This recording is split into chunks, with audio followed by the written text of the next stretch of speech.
Thank you, David. Well, this is my first public talking about my business failure. So um, uh, when I first got in touch with David, it's probably almost 2 months ago now. I hadn't quite made the public announcement that the restaurant was going to close, but I had made the decision that it was. A bit of background about me: I live actually very close to the Royal Agricultural University. I live about 20 minutes away. Um, my restaurant was in Cheltenham, about 20 minutes further north of there. I'm a Londoner. I was brought up in London, went to school in London, went to university. Got into cooking and restaurants very late.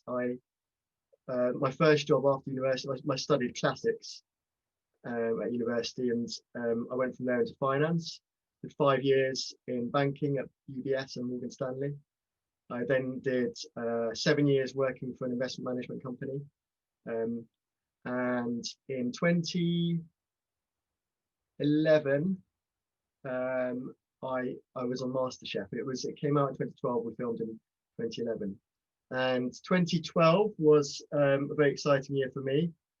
We just had our second baby, and we were looking at moving out of London to this area. It was also a traumatic year. Obviously, I made the decision to stop my career in finance and plunge headlong into a world of cooking and food generally. And it was also the year that sadly my father passed away. And as you'll sort of notice, my father has been very influential on me for the style of cooking that I do and my cultural background. So it was a very busy year, and I spent the first few months after MasterChef came on air, learning in different restaurants, all sorts of restaurants, from casual to Japanese to very fine dining. I spent 1 week I noticed that Joost is from the Netherlands. I spent a week in a place, forgive my pronunciation, I think it's called Sluis. And that was a 3-star restaurant. I'd never even eaten in the 3-star restaurant, let alone worked in one. And but I'd always wanted to open a restaurant. And in fact, I look back to my 25th birthday, and I got a book called Restaurant Design, and it said something like, this was 2005, in 15 years time, when you want to open a restaurant, this book might come in handy. And so that I've always looked back to that book and thought, well, here we are, actually 15 years later, I've done it, I've opened it and closed it. I started in the restaurant with pop-ups and guest nights, sort of the equivalent of dipping a toe in the water to see how much fun it is. I had the experience of doing private events, which are much more straightforward. You're cooking for one small group of people. You're not trying to manage a big team. You're not trying to orchestrate many guests coming in and out and all those logistical things. And eventually, I having looked around the area at Bristol, Bath, Oxford, Cheltenham, I settled on Cheltenham as the place that I thought would be the best for my restaurant. And the reason I chose that was because compared to somewhere like Bristol, they were all equidistant for me to get to, so logistically it didn't make much difference. But crucially, I had a university, which I knew would mean there was a good amount of staff available. It had lots of up and coming businesses, lots of professionals. It was big enough that it could take a niche in Japanese cuisine. And most of all, living in a small village where I do outside Cirencester, I loved the fact that it wasn't, of course it's not London, but it gave me a sense again of living in a town with a bit more culture and a bit more going on than my local towns around here. So I opened in 2016 for the first time, and I did it as an extended pop-up for 9 weeks. And on the back of that, I created a marketing video. So I had some savings to invest. I didn't invest very much up until that point, just a few £1,000s to change the decor of the site that I was taking over. But to take it over on a permanent basis needed a lot more investment, nearly £100,000 worth of investment to invest in the kitchen, the dining rooms, decor, everything else. So I turned to Kickstarter, and I'd seen a few chefs successfully use Kickstarter as a source of finance. Clearly, with the restaurant being my first restaurant and the restaurant industry itself, even then, somewhat of a risky industry. The banks weren't willing to lend me any money, so I used Kickstarter and we raised £54,000, and we opened for the first time in March 2017. I want to focus on, although I feel sad that thing that I created and spent so many hours and so much money creating has closed. I also am now a month down the line at the stage where I'm grateful for what I learned. So certainly one thing I'd never managed to learn, even in my previous career, was actual management. I'd never got to a stage, a senior stage, where I was managing a team of people. And when I was doing investment, and I was a little bit older, my late 20s and early 30s, we were a very small company. There wasn't really much management to do, but you kind of worked on your own, but collegiately. And of course, after MasterChef, I worked freelance. And again, I worked very much on my own. So managing a team was the first big thing I learned about running a restaurant. And as all of you will know, either from your own experience or simply it just instinctively makes sense, it's very easy to concentrate a lot more on management and end up not doing what you are really good at and what you really love, which in my case is cooking. The other things I'd like to take away from the restaurant, I mean, one of the rewards that I offered on Kickstarter was that I would write a book, and at that stage I didn't really know what that book would be, but it was always something I wanted to do, and I dabbled a bit with writing recipes. I'd written for various magazines and things like that, and I'd always wanted to write a book. So I promised that, and I obviously the first 18 months to 2 years were very hard in terms of actually getting away from the business and actually having some time to think about what direction the business was going to go, let alone put aside 10, 15, 20 hours a week to sit down and write a book. And that's when I joined the Growth Hub, which is the place that David mentioned, which is on the site of the Royal Agricultural University. And I found a little space there that was in between home and work. It meant I could get away from all the long list of things to do at home and all the long list of things to do at work, and sit in a quiet space and write the book. And so I'm very pleased that this is my book, and I finished it early January this year. First draft came back just before New Year, and we then had 3 weeks of turning it around and finishing it off. And of course, we sent it off. It was printed in Hong Kong, and of course, it got delayed there because first of all they were trying to have Chinese New Year, and then of course they couldn't go back to work.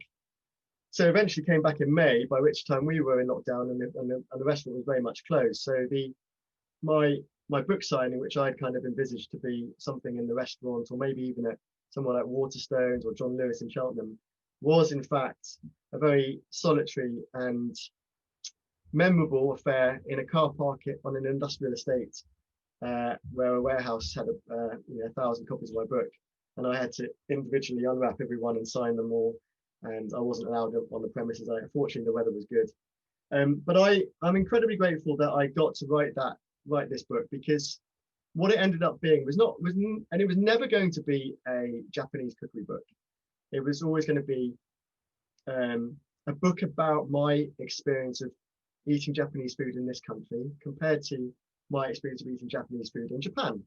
And so it begins with, why no sushi? Well, less than 10% of restaurants in Japan actually serve sushi. So what do the other 90% serve?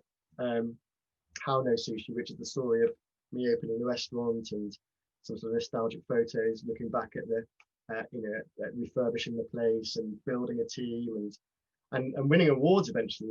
Within 1 year we won Best Newcomer with Cotswold Life.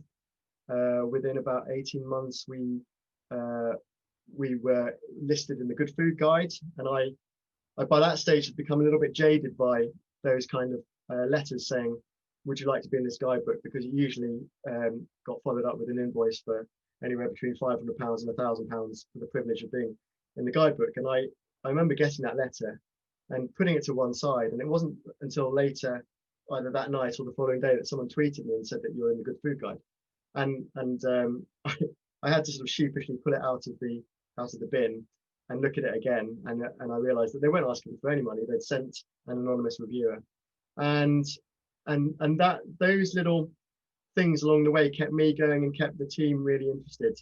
That was followed by Hardens and then eventually by Michelin. Not a star, but we were in the book. So we were doing really well. We were enjoying life, trying to set the next target. The feedback from customers was good. I had lots of fun with some not so good TripAdvisor reviews, which is part of life as a restaurateur.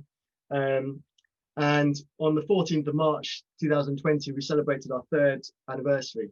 Now that Sunday was also that Saturday rather was also the Saturday of race week, and it had become something we always look forward to, because the midweek of race week is pretty horrendous and hectic. Saturday is actually quite nice because your regulars start to come back and enjoy. They've gained back their town, and you see them again. And business is usually good, but that Saturday business was not good, and the following week was even worse. So I actually called time on the restaurant a couple of days before we were forced into lockdown, and I trying to think back to that time, I felt we weren't able to operate safely or without too much operational risk. I'd already had to sort of say to all the part-time guys that it was very unlikely that we were going to get any, that I was going to need them that week. So in the end, we closed on the Saturday. We called the closure on the Saturday and Boris announced the measures on the following Monday. And obviously, as we all know, restaurants reopened in July and Eat Out to Help Out in August.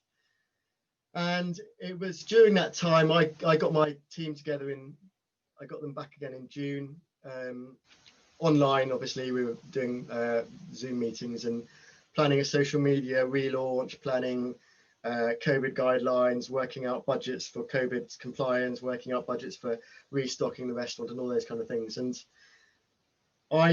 we couldn't open right at the beginning of July because our supplier network wasn't up and running yet. We had a supplier in Cornwall that wasn't able to supply fish. We had a Japanese supplier in London that wasn't able to get a van out to the Cotswolds efficiently.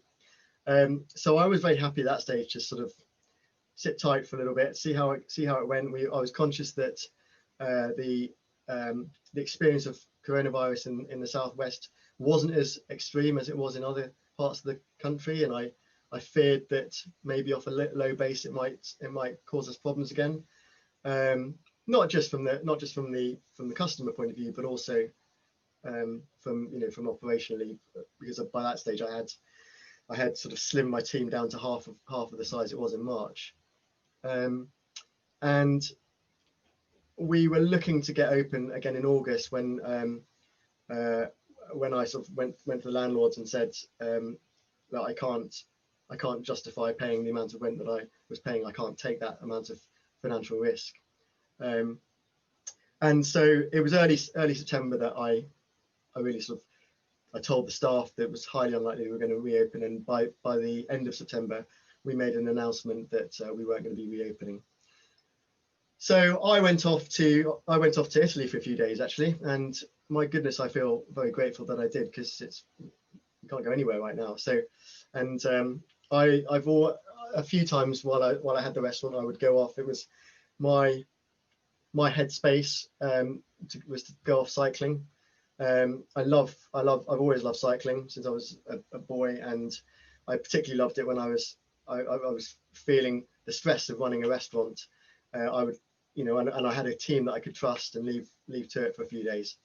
So I went off to Italy and ate great food, cycled every day, and came back thinking, right, what's next? And obviously I'd already started to think what's next, back in August when I could see things weren't really going the way I wanted them to. So I'm getting back to cooking, which is something that I was only doing really probably once or twice a week during the week, and more intensively when there were new menus coming on board. But after spending the first 2 years in the kitchen, very much running that side of things, I had to go and learn the front of house and the bar and the cocktail section and all those kind of things. So I got this kitchen to a stage where they could manage day to day, and really got involved only for, you know, when I needed to cover someone, or frankly when I fancied a night in the kitchen and I could just get my head down and cook. It's the first bit of cooking I did professionally, actually, I didn't came until July, and my goodness, it was good to get back in cooking creatively after 3 months of looking after children, homeschool, and let's face it, a lot of very simple suppers like pasta pesto, fish fingers and chips. But I now feel I'm very glad that I've got this tool that I can use as part of my marketing now, because one thing that I set out to do with the restaurant was to go beyond what you can achieve as a private chef and build a reputation, and the restaurant helped do that. The book itself is an extra sort of tool that, had the restaurant been open, it would have been a great place to sell the book, but it's now a document that sort of charts what I did over those 4 years, and it sets me out in this area in particular, where there's not a huge amount of Japanese food, as someone who understands it and understands what lies beyond sushi, which is one of the main purposes of the book, and crucially can explain it to people in Britain, because although I am by blood Japanese, I am by culture much more British. And so I've seen Britain's food culture change hugely since I was a child in the 80s. It's now much bigger, more diverse, much better, frankly. And people have got to know different cuisines that 30, 40, 50 years ago were frankly alien. I mean, let's not forget that, I don't know if all of you guys know, but there was, I think in 1957, I think, a panorama, April Fools, where they showed, I think it was Swiss maidens pulling spaghetti from a tree, and the British public fell for it. They thought spaghetti grew on trees. So that's my focus now, is really on promoting Japanese food, both through cooking, either smaller private events or returning to guest nights. I'm hoping to cook in London in December. Sadly, the pipeline for November has sort of been curtailed a little bit. But the other angle of using the book as well is that and taking advantage of what's going on in the world, is replacing the food festivals that I used to do and doing those online. So creating workshops, creating private events that people can join and learn to cook Japanese with me. And I'm excited because I started doing that in the summer, and I was doing little pieces of corporate work, team building, where cooking together became the glue for having a get together online. And so what those people found was that Zoom, which was a very functional thing, could also become something of leisure as well.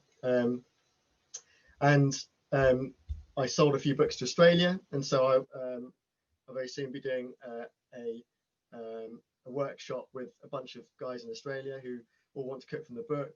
And what it's taught me is that although I knew that when opening a restaurant would be hard, involve very intensive marketing, it's also I knew that it was, although I had aims, my restaurant was called, my company name was called Codge Restaurants Limited, so you can tell there was an ambition to grow to more than one, but it became clear that it was very difficult to scale what I had effectively when so much of the restaurant was about me being there and my name being above the door.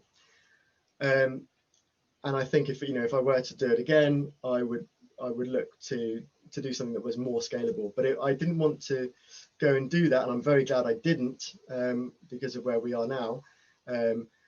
Because I was very conscious that if I left the business to go and open new ones, Cheltenham, which was my heart and soul, my baby, my you know, my signature place wouldn't necessarily do that well. So I'm now sort of moving back to me cooking a lot more, back to me teaching a lot more, using different mediums that I haven't used before, and also finding a way of making career that was once very, very local and now could be international, with customers across, you know, well, as long as they speak English, even like in the Netherlands there, you know, you speak very good English, so there's places like that, and as long as the time zones work, then there's no geographic limits to the kind of work that I can do, but still remain at the core focused around what I'm passionate about, which is cooking and promoting people to cook themselves and giving them making cooking something that is enjoyment and a hobby, and not just for feeding themselves every day. And the final angle to what I'm doing is to continue writing. It's something I've always loved doing, whether it was writing copy for my website, writing articles for magazines, or